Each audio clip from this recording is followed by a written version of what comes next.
Allahu Ekber! Allahu Ekber!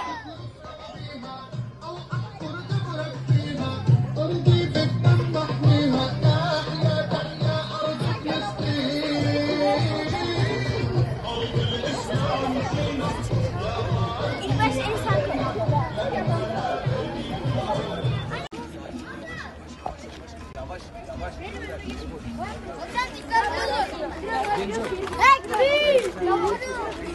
La ilahe illallah. La ilahe illallah! Muhammed Resulullah.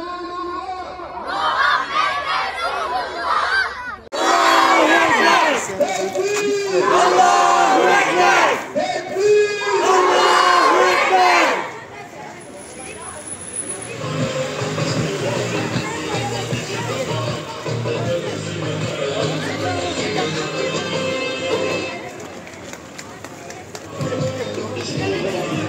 Bir şey ama hiç buraları çalsın. Çalsın gidelim.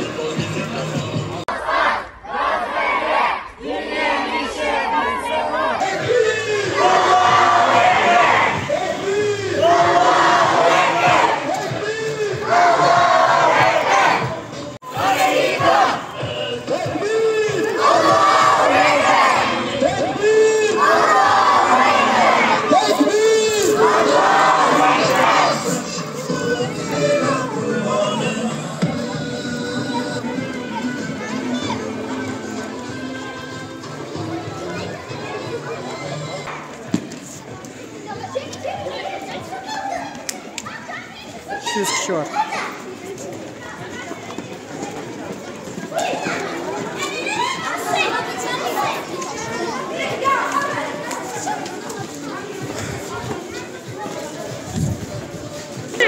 Tekbir! Allahu Ekber!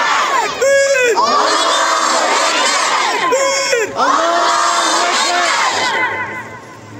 Benim adım Tamer. Cibaliye'de doğdum. Henüz 4 yaşındaydım. Dünya nedir bilmem. Ben ağlamam fakat bizim feryadımız bitmez bilmez. Evimde uyuyordum. Kadın İsrail tarafından bombalandım. Kahrolsun! İsrail! Kahrolsun!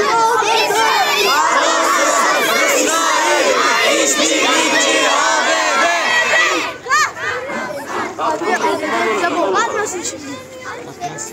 Benim tek bir adım yok. Bizim sayımız 30.000. Şehit olduk. Çünkü masum olan bizdik, suçlu değil. Zulme sessiz kalan dünya.